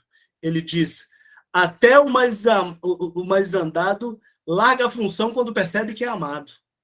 Quando o amor está às voltas, o sujeito larga o objeto de gozo. Porque o objeto de amor constitui mais que o objeto de gozo. Então, quando um sujeito está na drogadição e um filho dele de 1 ano diz papai para, isso mata, porque está dizendo papai ama. Então, quando o sujeito com problema com drogas, com questões com drogas, está na sua análise, você precisa saber quem é a droga, por que é esta droga, para depois dizer ao sujeito, ama, só que não tem como amar o objeto de gozo. Tem como amar o objeto, mas não de gozo. Né? O amor está no campo do sujeito, narcisicamente. Tem uma frase do Lacan no seminário 10 que é, só o amor é capaz de fazer o gozo condescender ao desejo. Só o amor é capaz de fazer o gozo se transformar em desejo. O mesmo objeto de gozo transformar em desejo. Mas o mesmo, assim, droga, assim, eu cheiro cocaína, eu vou transformar aquele gozo. Não, a cocaína é só um objeto de alguma outra coisa. Essa outra coisa vai fazer você transformar esse objeto em outro objeto amado, em vez de ser objeto de gozo. Terminei meu relacionamento, vou me entupir de droga até encontrar um novo amor. Aí a droga para. Não é difícil. O problema é encontrar um novo amor. Alguém falou alguma coisa aqui no chat. Só o amor capaz de mudar? Ah, depende do amor, né? Porque o amor também mata. E ele é capaz de matar muito bem, assim. Amor é narcísico, né? A gente precisa tomar muito cuidado, porque o amor é bem narcísico. E aí minha língua coça pra gente falar de umas pessoas. Mas o amor é isso. O amor, a gente precisa tomar muito cuidado pra gente não cair nesse amor romântico, hollywoodiano dos últimos 30 anos que acontece pra cá. Porque se a gente pensar no grande amor, a gente pensa em Romeu e Julieta. Olha que desgraça aconteceu. Fernanda, olha que desgraça aconteceu. Um mata e o outro suicida, em nome do amor. Né? A gente fala de amor também. Já vou fazer jabá. Quem não tem, compra o livro. Né? Feminicídio e psicanálise. Que é isso? É falar que o amor... Quem tem filho, e todo mundo já foi filho, né? Quem tem filho, já é filho... Já escutou da mãe assim? Eu te bati porque eu te amo. Calma aí, irmão. Que tipo de coisa é... Que tipo de absurdo é esse? Você me bater porque me ama. É isso, ela te ama. A ponto de dizer, se você morrer, seu desgraçado, eu não sei o que será de mim. Porque eu vou escancarar minha incapacidade de proteger uma pessoa nessa terra. Sabe assim? É uma extensão de um amor. Bruno, maravilhosa essa sua frase. Essa não, a sua não, do Freud, né? Mas eu vou pegar essa frase. Então, veja bem, é uma extensão doentia, e se não houver um espaço entre o objeto e a demanda, a gente cola. Né? É por isso que eu estou falando, Carolina. Depende do amor. Depende do que a gente chama de amor. Por exemplo, esta frase do Freud é linda. Ela tem uma continuação. Ela está aqui, quer ver? Segunda parte do narcisismo. Aqui, ó. Um forte egoísmo protege contra o adoecimento. Um forte egoísmo protege contra o adoecimento. Mas, no final, precisamos começar a amar para não adoecer. Aí, quando a gente escuta, a gente ama para não adoecer, a gente fala, nossa, que lindo. O amor é lindo, né? Gente, a gente só ama, porque se a gente não amar, a gente adoece. Esse é o negócio. Se a gente não adoecer, a gente cagou com o amor. A gente só se relaciona no campo da fantasia, a gente vai adoecer. Hein? Então eu estou me estendendo aqui numa coisa que talvez não seria isso, mas é isso, assim. Eu acho que eu vou ter que fazer esse workshop 2/2, que não sei se vai dar tempo de fazer tudo. Porque o obsessivo aqui acho que é conseguir falar disso tudo. Fantasia sobre o amor, já vai durar 15 anos. Fantasia, aí depois eu pensei, vou falar de inibição, sintoma e angústia. Tadinho. Estão entendendo o ponto clínico disso? Amor movimenta tudo. Ana Merel, deixa eu ver que Ana que você falou. A psicanálise é essa coisa louca, né? A gente nunca fala. Exato. Associação livre é isso. Como diz uma psicóloga, uma psicanalista que estava assistindo meu curso, ela diz assim, Marcel, quando você propõe e segue o script, você faz isso, né? Você fala, é uma aula legal, mas quando é freestyle, a aula fica super legal. Né? Então, a gente às vezes vai para o freestyle. Adorei essa expressão dela, freestyle. Então, é isso, sim. A gente precisa ir para o freestyle, que o freestyle nada mais é do que o inconsciente, né? Vamos lá. Esse inconsciente que não é o freudiano. Para provocar aqui. Alguém falou alguma coisa aqui? Bruno, psicanálise louca, faz sobre amor. Então é isso. A clínica, a gente precisa perceber esses pontos. Entrevista preliminar, a gente precisa entender o sintoma, a queixa, a demanda. Quando essa demanda começa a transformar em questionar o outro, teve um paciente, gente, obsessivaço, assim. E aí alguma coisa minha falando assim, né, essa vozinha do capeta, falou assim, eu acho que já está transferido, tá, moço? Você não sabe para qual tipo, por onde está indo, mas eu acho que está transferido. Então, se está transferido, divã, né? Você tem essa mobília no seu consultório, usa. Corta esse olhar desse obsessivo para ver como é que vai ficar. Eu falei, próxima sessão, então, vou falar com ele, vai pro divã. E aí, falei, vai pro divã. Falou, tá bom. Calou. Mudo. Falou nada. Fala nada.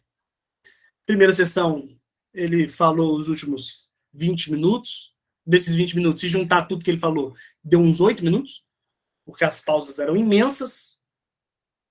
Segunda sessão, calado. Calado, gente. Veja bem a diferença entre silêncio e calado, tá bom? Silêncio produz. Calado é para não mostrar a castração. Estava calado. Tá lá caladinho. Falei, inferno. E aí, eu já falei, deixa esse sujeito aí, e sei lá o que ele tá fazendo, mas uma hora ele vai falar. E aí o Marcel pega uma bala que achou no bolso, põe a bala na boca e pega o papelzinho e assim, sumi. Eu não estava ali, eu já estava no meu jardim de infância, dentro da sala, dentro da escolinha, na hora do recreio, que eu comecei a jogar essa bala para dentro da boca, trac, trac, trac, e fazer barulho com o papelinho, até que o sujeito falou assim, olha, virou até citação, calado para não mostrar a citação. Até que o sujeito do divã falou assim, nossa, mas vai fazer essa barulheira? Falei, ó, falou. E aí eu lembrei, falei, gente, é um obsessivo. Silêncio é morte. Então mostra que ali atrás tem alguém vivo. A partir daí, ó, barulheira aconteceu, sabe? Sento, cruzo a perna, bato em alguma coisa. Ele ficou caladinho, mostra que eu tô vivo. Dá aquela puxada. Sabe? Ó, tem gente viva aqui, tá? Tem gente viva aqui. Então o obsessivo tá na sua frente, o obsessivo tá no divã. Onde o obsessivo estiver, mostre que você esteja vivo. Se movimente. Se ele não está te vendo, faça barulho quando ele estiver calado. Faça barulho, porque o obsessivo fica calado porque ele está em consonância com a morte. E quem está morto não se movimenta. Aí eu falei, eu amo esse meu inconsciente. Porque ele meteu uma bala na boca assim e fez uma barulheira que depois eu realmente falei, isso é ato inconsciente. Porque eu não sei, eu não sou nem chegar da bala. Por que essa bala estava na minha boca? Sabe? É para isso, é para fazer o sujeito, algum modo para fazer o sujeito falar. Né? Então, gente, passou alguma coisa na cabeça dentro do consultório? Faça, pelo amor de Deus. Né? Faça. Porque isso é ato. E o histérico, a gente precisa fazer o quê? Corte. Olha que coisa diferente, né? Quanto um não fala, o outro não para de falar. E não que falar excessivamente não quer dizer que produza alguma coisa. Né? O que produz o sujeito falando é uma cadeia de significante. Se a cadeia de significante não está acontecendo, o sujeito não está produzindo. Ele só está falando. Contar história, todo mundo conta, gente. Narrativa, a diferença entre narrativa e discurso é isso. Narrativa, todo mundo conta a narrativa. Mas o discurso é quando você está empenhado em alguma coisa. Sabe quando a criança chega e fala assim, de onde eu vim? Aí você fala, é a cegonha. Ela me mandou um e-mail, você conta uma narrativa. Até que ela fala assim, que cegonha? Ela fez o quê? Me conta a verdade. Me conta a sua verdade, porque você não está dando conta de falar que eu saí da vagina de mamãe, depois que vocês tiveram um coito festivo. Me conta que eu nasci de um resultado de um desejo. Vocês fizeram lá o negócio, tiveram o coito festivo nasceu. Me conta porque você não está dando conta de me falar isso. Isso é o sujeito cortando a narrativa para a narrativa se transformar em discurso. O que o analista faz é escutar... Desculpa, ele não escuta a narrativa, né? A narrativa vem... Já viu aquela imagem bonitinha do paciente no divã e aí um novelo imenso e o analista fazendo assim? Isso é um analista. Exatamente. Eu gosto daquela imagem, não porque ela é instagramável, não. É porque é exatamente isso que a gente faz. A gente transforma toda uma narrativa em discurso. É fazer o sujeito... Sim, o discurso é colocar o sujeito à castração. A narrativa se dá pela identificação. Certo? O discurso se dá pela castração. Não há uma identificação. Eu, quando me relaciono com o outro a partir do discurso, eu estou me relacionando pelo impossível. Eu estou entendendo que aquele sujeito faz parte da minha fantasia e pronto, acabou. A identificação é pela massa. Eu torço para tal time, então todos os torcedores desse tal time eu vou amar. É narrativa. Hã? Ambos iguais. Isso daí é imaginário. Isso é Lacan. Eu sou parecidíssimo. Vocês conhecem o Michael B. Jordan, aquele ator? O que fez... Eu sou parecidíssimo com o Michael B. Jordan. De longe no escuro. Por que de longe no escuro? Porque o imaginário é isso. O imaginário, quanto mais longe estiver, mais igual eu sou ao outro. E o simbólico vem fazer o quê? Chega perto para você ver que você não tem nada a ver. E se vocês vão ter a relação, a partir do simbólico, é porque você tem esse sujeitinho, esse outro tem um traço que compõe sua fantasia. Só isso. Você gosta de fato de pessoas? você é casado com pessoas, você transa com pessoas, é porque ela tem traço. Tirando o ato excessivo de transar com vários milhões de pessoas, que isso é narrativa, você transa com pessoa que realmente deseja, é porque ela tem um traço. Eu sou fantasia. Estão entendendo onde é que a gente está querendo chegar? Porque eu não estou. Vamos seguindo, que em algum lugar a gente chega. Então, veja bem.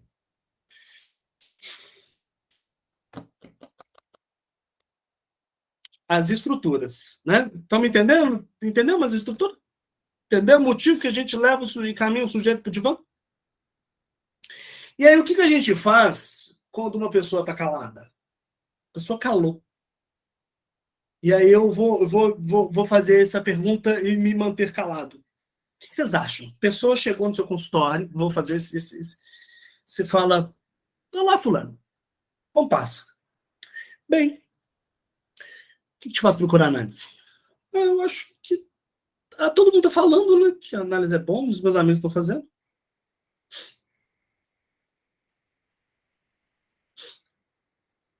Eu sou seu paciente, gente. E aí?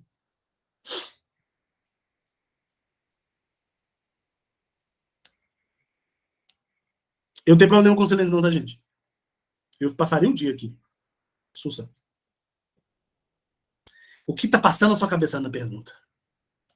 Mas como assim tá passando na sua cabeça? O que tá passando na sua cabeça? Tem algo que incomoda? Não, assim, se fica muito calado, eu penso, o que você está pensando? Sei lá, um jeito de fazer falar. Não sei se está certo ou tá errado, mas às vezes eu faço isso. Não se preocupe com certo e errado, não. A única coisa errada é quando você coloca o seu paciente em risco. Tirando isso, tudo tá certo. Mas tudo tá certo, tá tudo certo. Só que umas certezas vão tocar o inconsciente, outras não. Mas é isso. Só vai dar... A única coisa é quando você fala assim, por que você não se mata? Né? E aí, é isso. Assim, é esse movimento. Como a Ana trouxe, o Eduardo trouxe, a Ju trouxe, a Bruna trouxe. Compõe, né, assim, um roteiro, assim, dizer... Mas então, fulano, eu particularmente, depende de como essa pessoa... Porque a pessoa chega, ela chega até você, ela já chega transferida, né?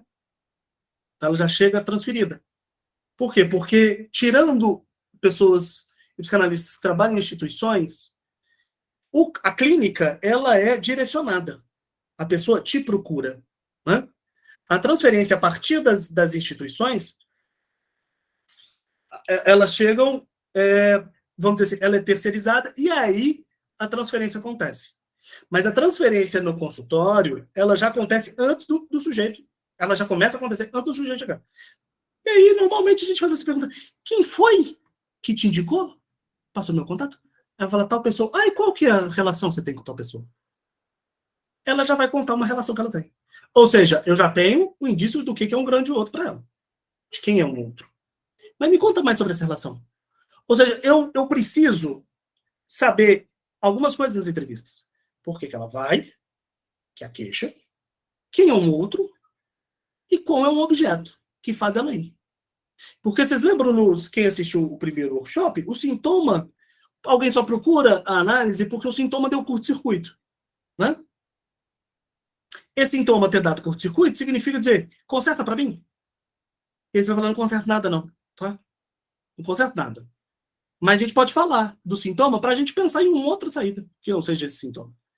E aí quando a pessoa chega, então eu tenho a quem ela, qual é a queixa, quem é esse outro, que ela gosta a ponto de procurar uma análise, né? Por indicação dessa pessoa. Qual é o objeto dela e qual é o curto-circuito. Qual a pergunta que faz ela ir, né? Então, por exemplo, esta pergunta eu faço várias vezes durante o processo analítico inteiro. O que você está fazendo aqui? Sabe? No sentido de ressignificar sempre. Porque depois o sujeito vai vir como um bom neurótico, falando assim, eu não sei porque eu estou vindo. Nada acontece. Então já deixa o quê? Eles fazem a atualização. O celular tem que atualizar, o WhatsApp tem que atualizar, então a análise também atualiza. O que você está fazendo aqui? É mesmo, né? O que eu tenho que fazer aqui? É quase um convite falando assim, vai embora. Só que o sujeito não vai embora, porque ele não dá conta. Ele vai falar, nossa, mais um está me abandonando? né? Então, gente, a gente precisa escutar muitas coisinhas. Só um minutinho, Eduardo. Acho que a Josiane também tinha levantado a mão. Não sei se... Josiane, você levantou a mão? Você quer fazer uma pergunta? Não? Tá bom.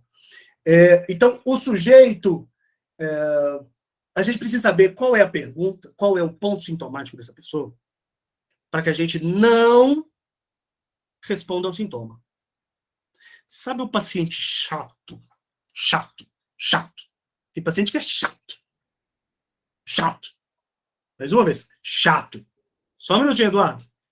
Este paciente chega lá dizendo: as pessoas me abandonam.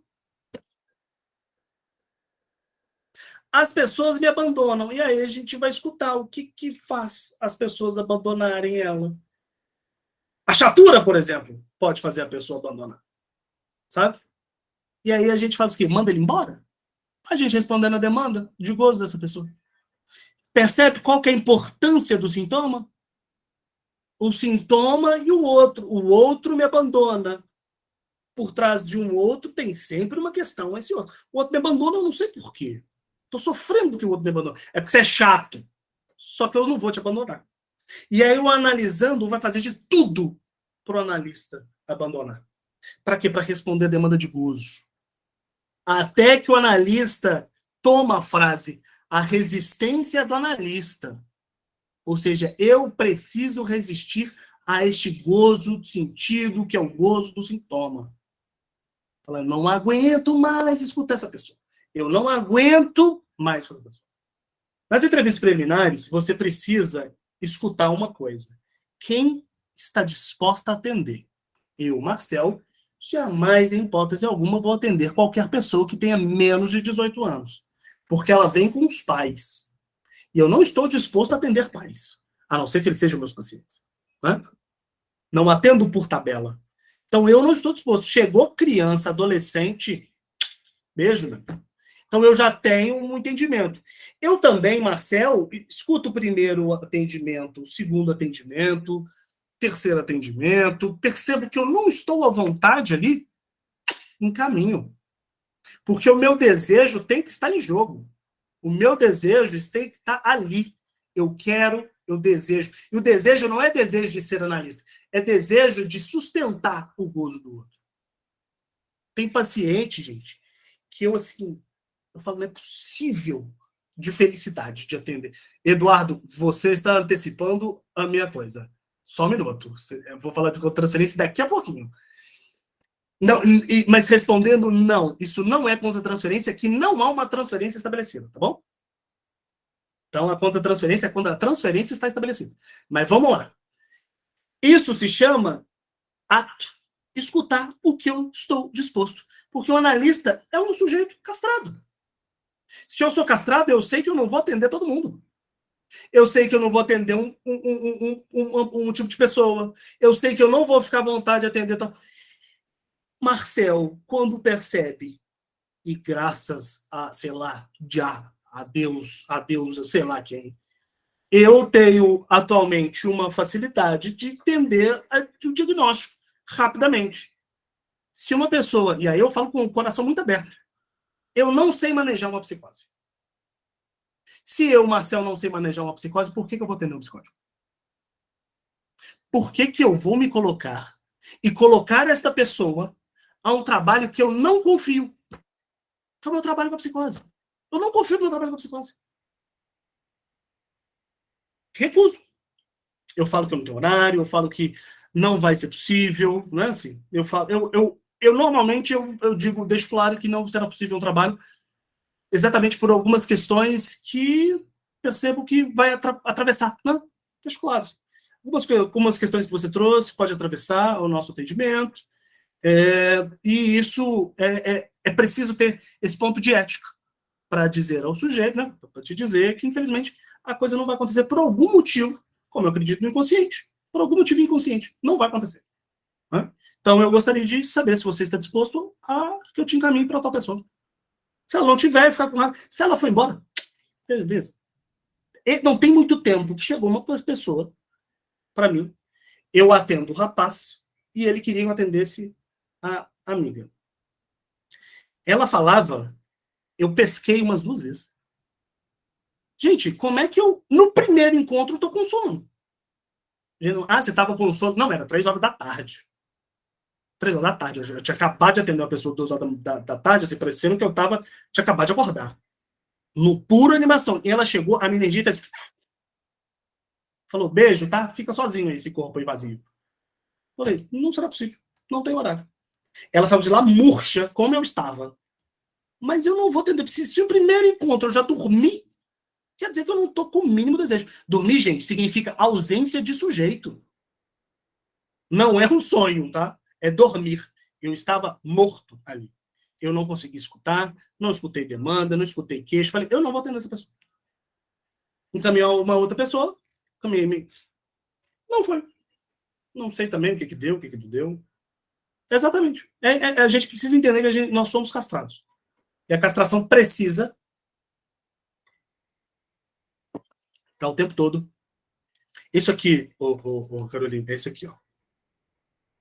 Qual que é o discurso do analista?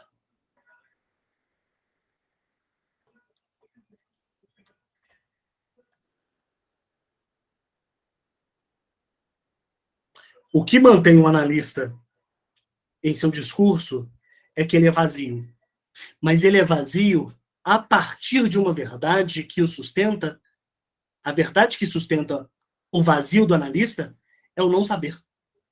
Se eu não sei, é que eu sou castrado. O não saber é só para aquele que dá exatamente. O que mais tem, Matheus, é o que mais tem. É exatamente, eu vou te dizer por quê. Exatamente o que sustenta um analista é um significante de não saber. Porque eu não sei nada. A Silvia aparecer no meu consultório, eu não sei nada sobre a Silvia. Eu não sei nada sobre o Eduardo. Isso quer dizer, você é castrado. Mas tem, Matheus, os analistas que acham que sabe tudo sobre você que acabou de aparecer. Sabe aquele analista que faz uma intervenção e você sai de lá assim, devastado? Isto é um ato perverso. A análise não foi feita para te devastar. A angústia é resultado, mas ela não é o princípio. O Lacan vai dizer que a angústia é o encontro do real com o real. Mas antes da angústia, o Freud vai dizer que nós temos 2 caminhos: a inibição ou o sintoma. E tem analista que pula os 2 e já te joga na angústia. Porque acha que a angústia produz. A angústia não produz nada além de acting out ou passagem ao ato, gente. O que produz é sintoma. Sintoma. Tem paciente meu que chora, óbvio que tem, mas não é porque eu escutei o trauma dele e joguei o trauma dele na cara dele. Teve uma analisanda de anos que diz assim: você não faz o corte comigo. Você não faz o corte na minha análise. Ela é uma psicanalista, falou assim, você faz um corte. E essa pergunta me fez pensar, falei, gente, é mesmo, por que eu não faço corte com essa pessoa? E aí eu fui pensar no campo da construção dela. O pai dela foi esfaqueado. Se eu faço corte, ela vai sair devastada inconscientemente. Não é à toa que o meu inconsciente impede de... Porque ela joga significantes para o corte. Assim, vai pensar nisso em casa. Só que o significante corte apareceu inúmeras vezes para dizer da morte do pai. E aí, Eduardo, se eu, Marcel, corto a sessão, eu sigo este significante, você não me corta, ela está dizendo, você não me mata.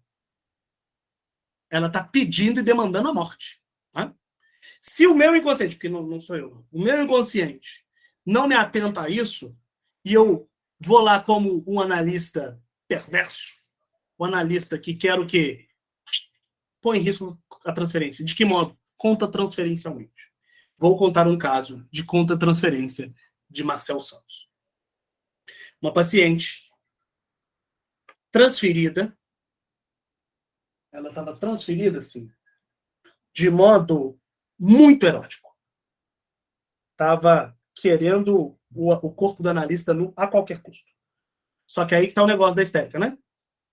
Quer, mas não quer. Então ela estava ali enlouquecida, querendo o analista. E aí ela vai no... Isso, ela estava eroticamente, ela queria transar com o analista. Ela levava sonhos, ela levava detalhes, a ponto dela entrar no Instagram, no YouTube, e dizer, tal vídeo você estava de aliança, tal vídeo você estava sem aliança, então quer dizer que você está solteiro. Ela investia muito. Ela chegou a ponto de dizer, interessante, você sempre está em tal avenida, você mora ali por perto, né? Tá seguindo o analista, né? Só que aí que tá o negócio, a gente precisa entender isso muito bem. Não é o Marcel, tá? É o analista dela. Não é a mesma coisa, é o Marcel e o analista. Ela só está histérica, dizendo, você é tão importante que eu quero ser o seu objeto. Você é tão grande outro que eu quero te dizer que você será muito maior se você estiver comigo. Aí, onde entra a contra-transferência? Ela dizendo deste analista e trazendo detalhes de transa, do sonho dela, até que o analista faz tal intervenção. Fulana, como é desejar o impossível?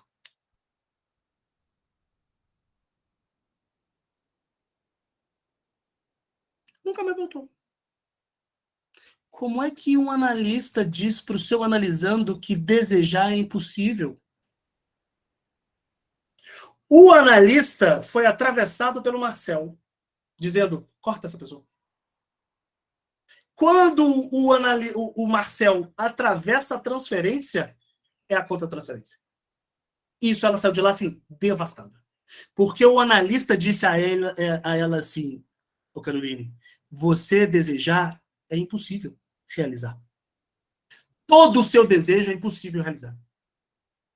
Eu falei, meu Deus, o que é que acontece? A contra-transferência é quando o Marcel atravessou a transferência do analista com o analisando.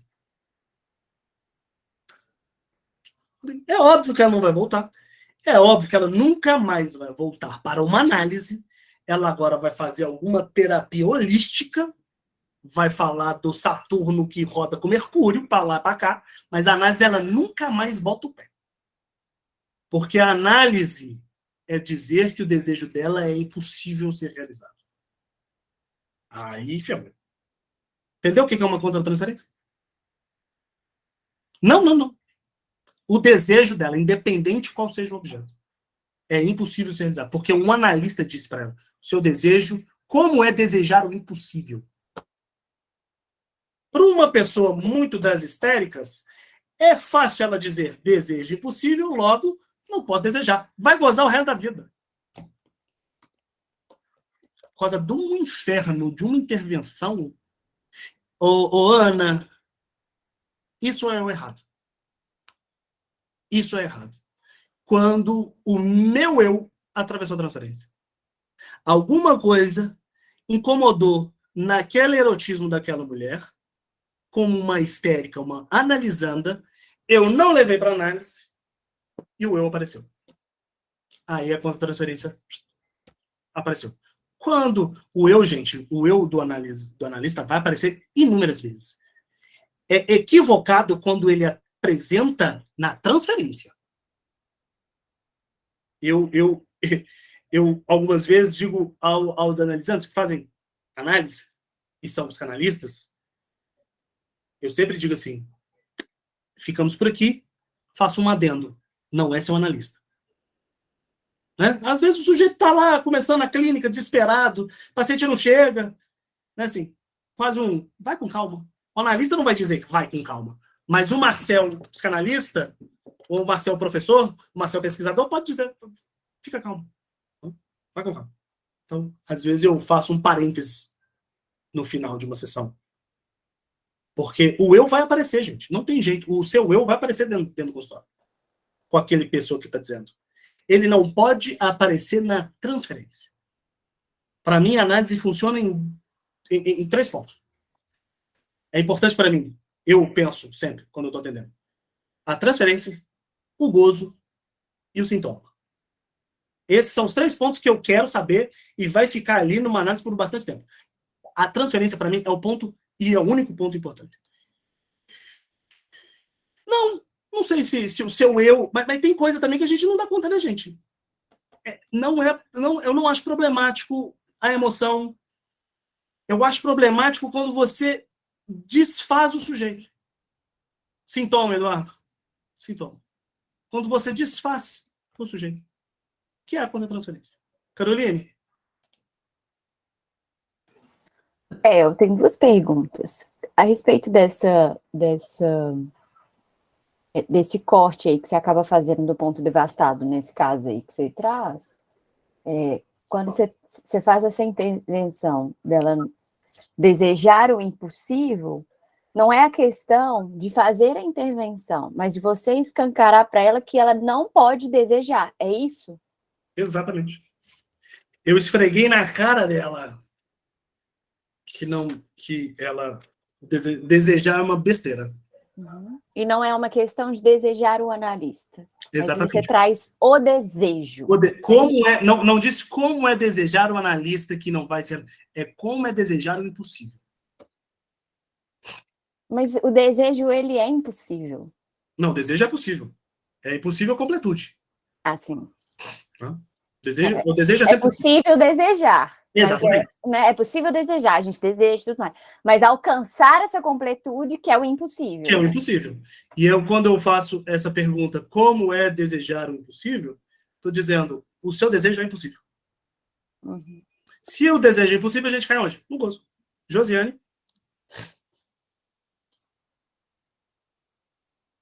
Seu microfone está desligado, Josiane. Essa incompletude que você está falando aí, aquele voltar lá, né? Aquele objeto perdido, lá para aquele lugar que a gente saiu e não tem o retorno. Primeira experiência de satisfação, exatamente. Sim. Exatamente. Quer ver?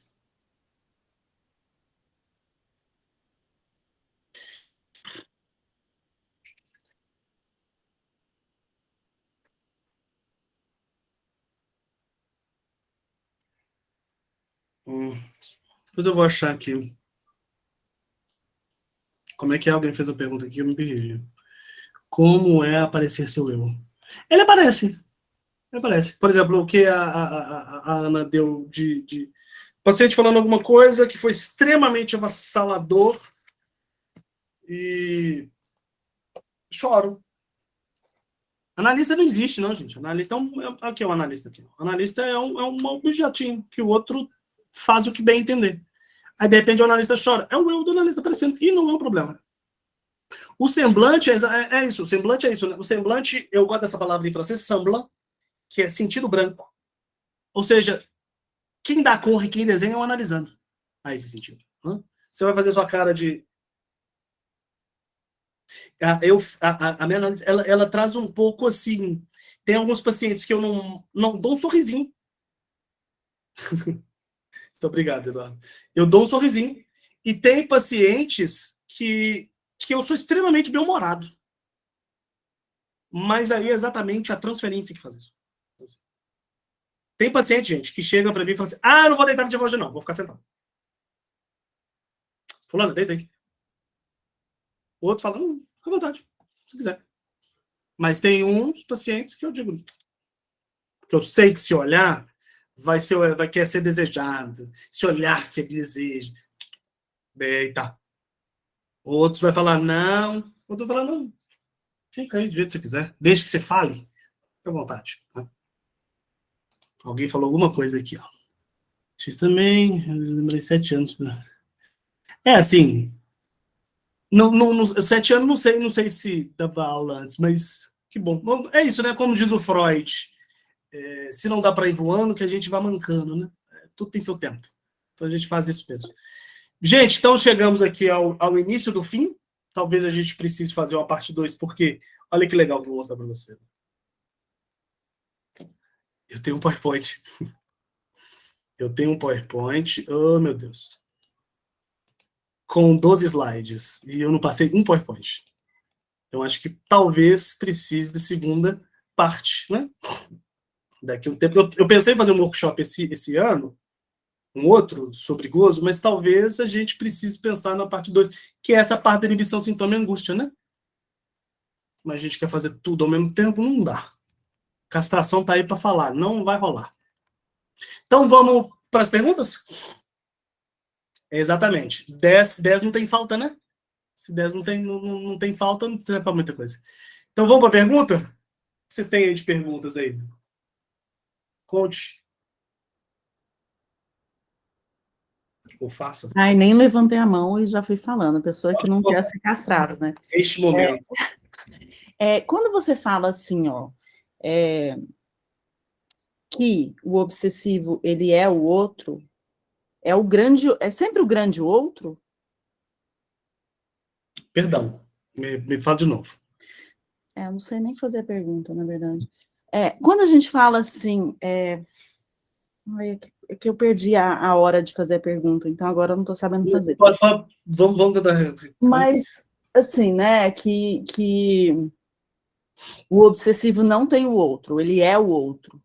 E aí ele é o outro, o grande outro?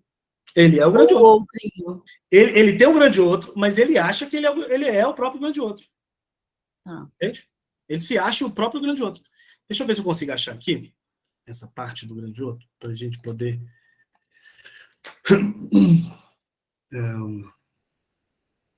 Meu Deus, como chama? Alienação, separação, Lacan. É que aí, por exemplo, eu notei uma. Agora eu acho que eu sei a minha dúvida. Muito bom, eu acho que eu sei a dúvida. Mas assim, falando que o histérico atrai o outro pelo amor. Esse outro é o outrinho? Né? Não é o grande outro. Não, ele é o outrinho para extrair, para ser o grande outro. O histérico. Ele é o outrinho. E ele quer ser o grande outro de alguém. Ele quer ser o outrinho do grande outro. Ele quer ser a causa de desejo de alguém. Tá. Entendeu? Uhum. Guardar a imagem como, abrir imagem, eu quero salvar aqui. Deixa eu ver se eu consigo aqui. Pera aí. Oh, meu Deus do céu. Deixa eu ver se eu consigo abrir essa foto aqui.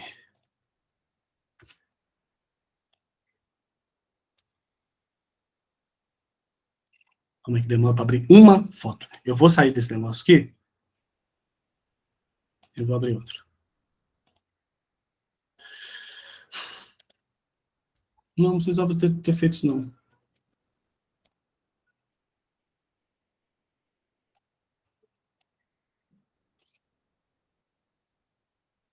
Conseguem ver aí? Espero que sim. Sim. Não, mas aí ficou uma benção, o tamanhozinho. Ele tá muito pequeno. Aumenta, irmão. Aí, ó. Agora sim. Veja bem. O que eu estou querendo dizer? Com o ser, o sujeito e o real. O ser é sempre... Eu estou colocando a mão aqui. O ser apaga esse sujeito aqui, ó. Apaga esse sujeito. Bota a mão na frente desse sujeito. Isso é o histérico. O histérico, ele quer ser outro, ele quer ser o pequeno outro para alguém. Certo? Para que o outro exista, eu preciso ser um pequeno outro para alguém. O obsessivo é o contrário. Ele é o sujeito, ou seja, ele é o outro para alguém. Ele é o grande outro para alguém. Então, para que o outro, o ser, exista, o grande outro vai dizer, para que você exista, eu preciso ser o grande outro. Eu preciso te dizer o que você precisa fazer. Eu que mando. E para o sujeito histérico para que você seja o grande outro não castrado, eu preciso ser o seu objeto. E olha que coisa, como é que o obsessivo e o histérico fazem na fantasia. Só que aí tem um único detalhe, que é o que dá as brigas, né? Nas relações. Esse amor lindo que a gente vê. O obsessivo, vamos voltar para cá novamente, dá licença. Vamos voltar para cá novamente. Numa relação de um histérico com obsessivo, não tem encontro nunca, então. Não, em nenhuma relação tem encontro. Mas... Não, sim, mas sim, né? Mas assim, tá cada um indo para um lado e achando que tá indo para o mesmo. Exatamente, cada um correndo para um boa. lado e achando que tá indo para o mesmo, exatamente. Ah, é lindo isso. Prazer, relações amorosas. Olha que legal. Uma pessoa, pensa assim, uma pessoa falou. Essa pessoa disse assim, ai, amada, desculpa, oh, meu Deus do céu. Essa pessoa disse o quê? Oi, eu sou a sua causa de desejo. Prazer. Por que eu sou a sua causa de desejo? Porque... Não, primeiro a gente não vai falar o porquê não. Vamos ficar nesse oi, eu sou a sua causa de desejo. Certo? Quando ela fala oi, eu sou a sua causa de desejo, ela está falando um oi para um outro. Dizendo, oi, outro, eu sou a sua causa de desejo. E esse outro diz, mas se você é minha causa de desejo, significa que eu sou castrado.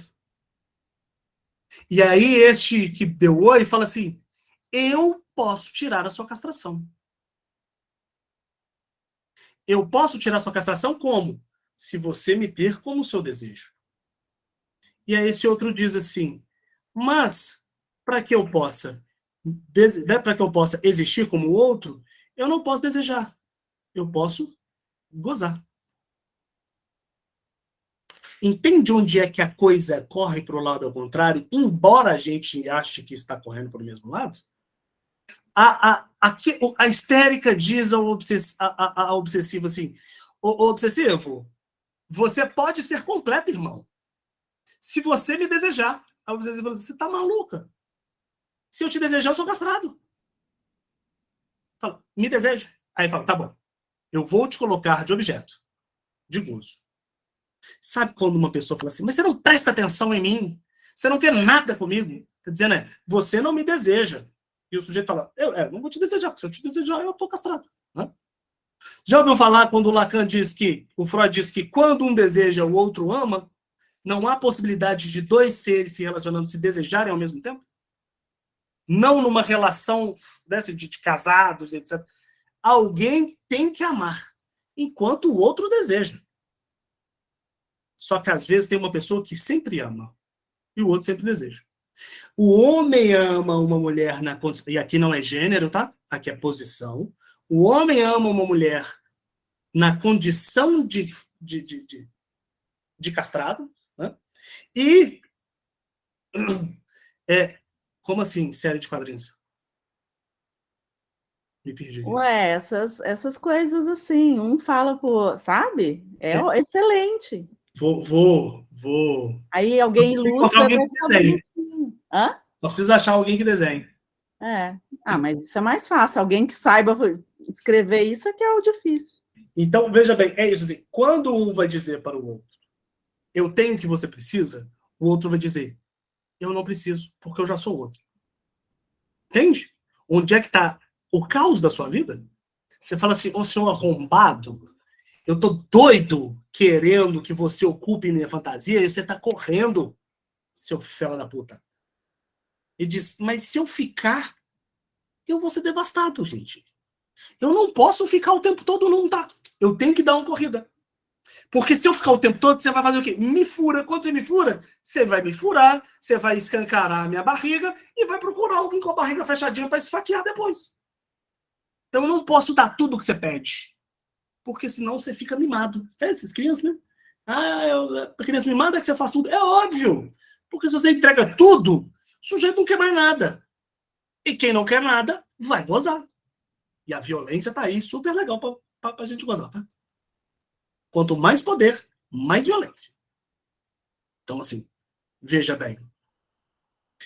Aquela frase, depois que o Doc Street matou a Ângela Diniz, ele foi ser, em Cabo Frio, ele foi ser julgado, e aí falou da conduta de honra, né? Ferimento de honra do homem. E aí lá fora tinha um grupo de mulheres dizendo, quem ama não mata. Boa, moça.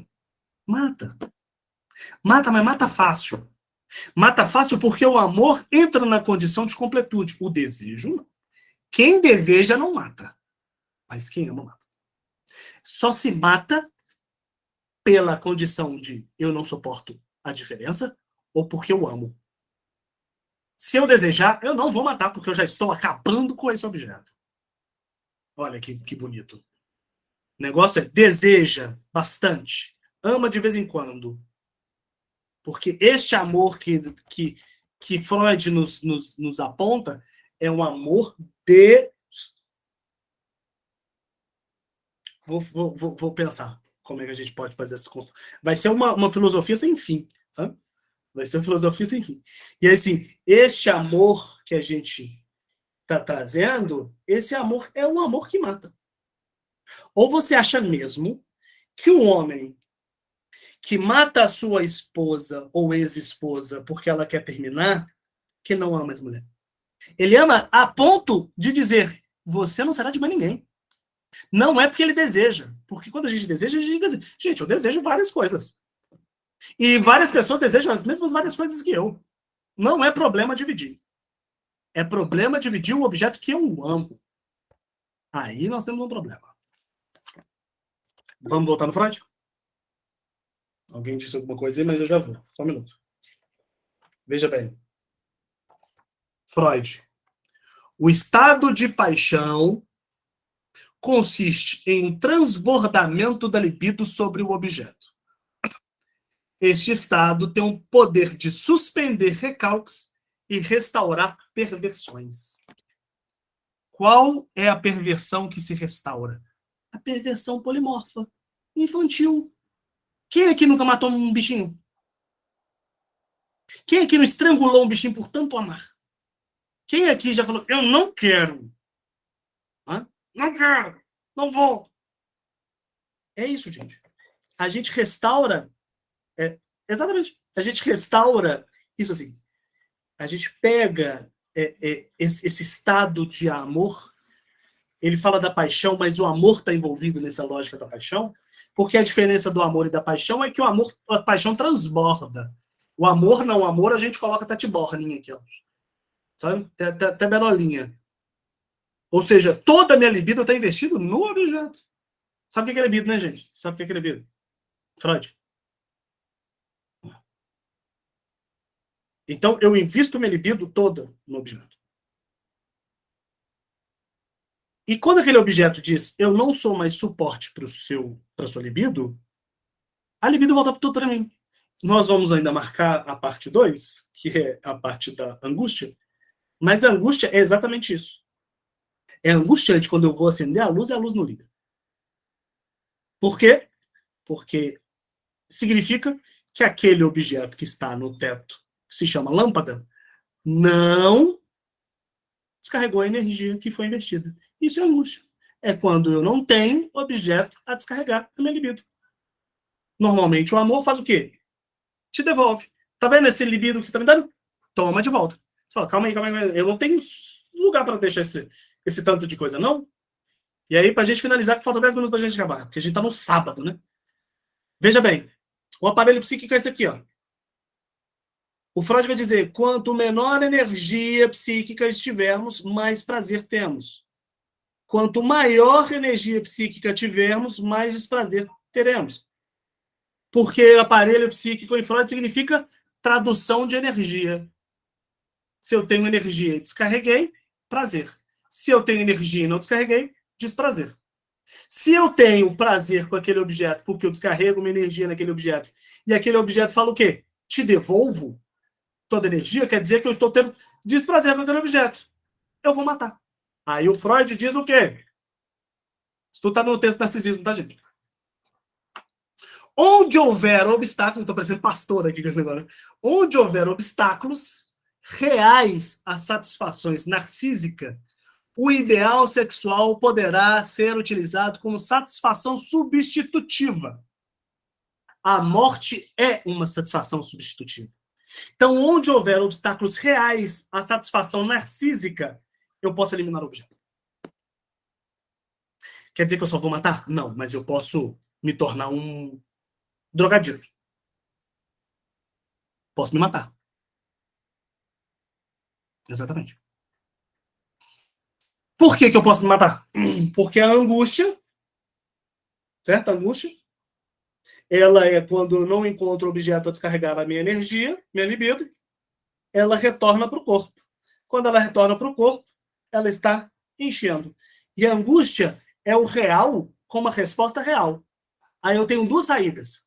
Simbolizar, ou seja, dar uma resposta simbólica, ou dar uma resposta real no simbólico. Vamos entender cada um ponto. O que significa dar uma resposta simbólica ao real? É quando eu pego todo mundo, coloco na cena e castro todo mundo.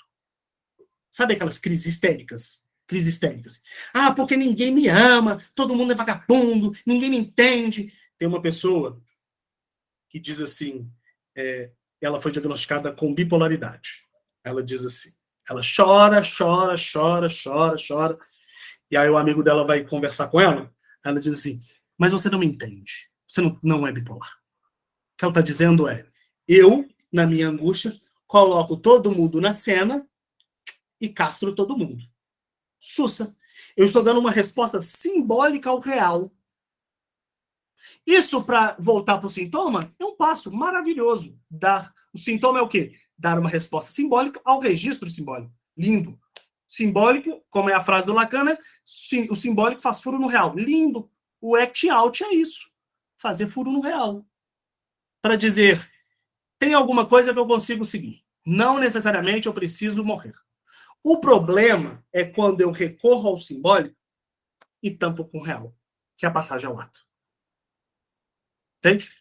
É o suicídio. O suicídio é eu recorro ao simbólico para usar o real para isso. O que significa isso? É quando eu estou no palco e vou embora. Olha que bonito que o Lacan vai dizer no Seminário 10. Seminário 10 tem um texto que chama Passagem ao Ato e Act Out. Quer ver? Só precisa achar. Coisa de macho. Cadê Passagem ao Ato e Act Out? Não me faça passar essa vergonha. 128. Eu não sabia que eu vi. Olha a epígrafe, olha a frase inicial do Lacan. Deixe-se cair e subir no palco. Passagem ao ato. Deixe-se cair. É sair da cena. A cena está vazia. A cena da vida do sujeito está vazia. Subir ao palco é o act out. É você trazer todo mundo. Todo mundo está assistindo, você traz para o palco. E sai empurrando todo mundo. Exceto você. Então, o sujeito na análise, ele precisa recorrer, em depressão, por exemplo, ele precisa recorrer sempre a questionar o outro. Que é o que foi do Lacan, que foi. Sempre questionar o outro. Jamais, em hipótese alguma, esse sujeito precisa se questionar. Porque quando ele se questiona simbolicamente e coloca o real. Ele faz o quê? Desce do palco. É isso, gente. Vou pensar.